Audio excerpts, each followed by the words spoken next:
क्यों नहीं पढ़ो? एक बात बताओ, ध्यान से सुनना। ये हमारा एक एग्जाम्पल मैं आपको प्रथम समझाऊं। जैसे एक बोतल है, एक बोतल है और ऑलरेडी वो बोतल पानी से भरी हुई है। ऑलरेडी वो बोतल पानी से भरी हुई है और उसमें ढक्कन भी लगा हुआ है।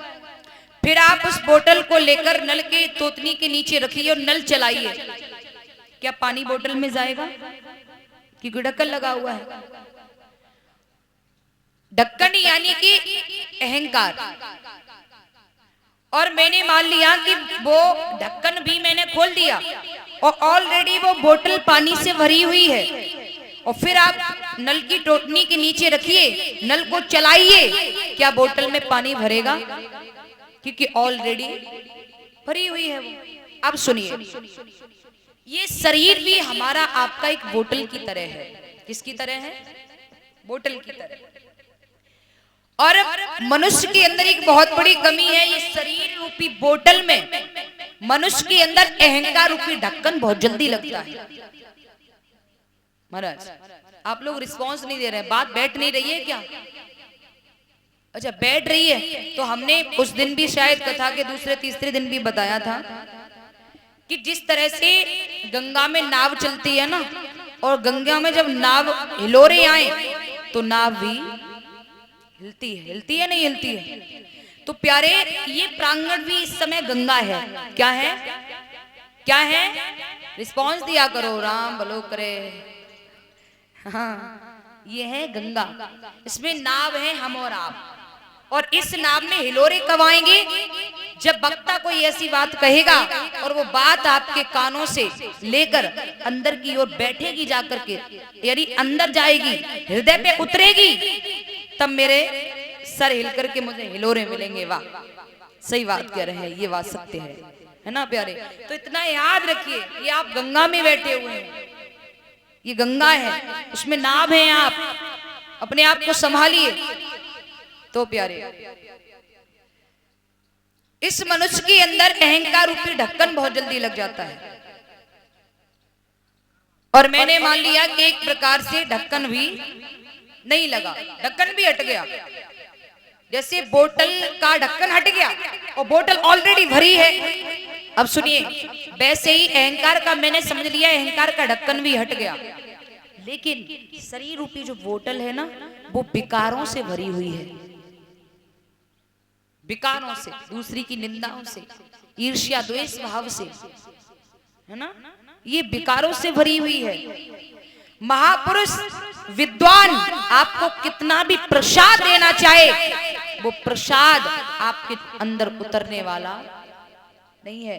क्योंकि वो अंदर की जो आपकी बोतल है ना, वो विकारों से ऑलरेडी आपने भरे रखी है। इसलिए जिस तरह से भरी हुई बोतल में जबरदस्ती पानी नहीं भरा जा सकता, क्योंकि वो तो ऑलरेडी भरी है। ठीक उसी प्रकार से शरीर रूपी बोतल ये मेरी विकारों से भरी है। महापुरुष कितना भी आपको प्रसाद देने की कोशिश करे, लेकिन वो प्रसाद आपके अंदर नहीं उतरेगा प्यारे, हृदय में नहीं उतरेगा, अंदर तक बैठेगा ही नहीं। वो ऊपर से ही, सर के ऊपर से निकल जाएगा।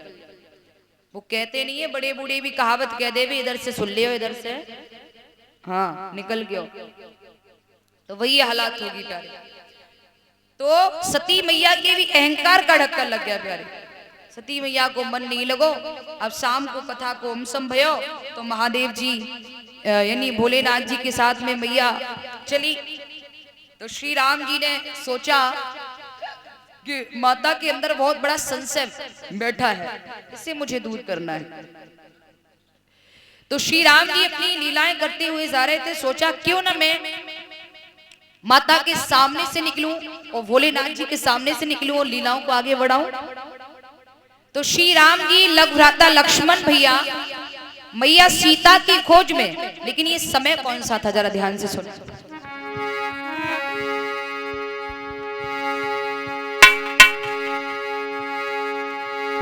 कि गंगा के पार हो चुके थे और श्री दशरथ हो चुका था।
श्री दशरथ मरण हो चुका था, सुग्रीव मित्रता हुई नहीं और सीता का हरण हो चुका था। उस समय की बात थी। श्री राम लघुराता लक्ष्मण भैया गंगा की दूसरी पार पर लता पताओं से, पेड़ पौधों से, पशु पक्षियों से कुछ पूछ रहे हैं। क्या पूछ रहे हैं? हे खगमृग हे मधुकर श्रेणी और तुम देखी सीता मृगनैनी। हे लता पताओ, हे पेड़ पौधों, हे पशु पक्षियों, तुमने हमारी प्राण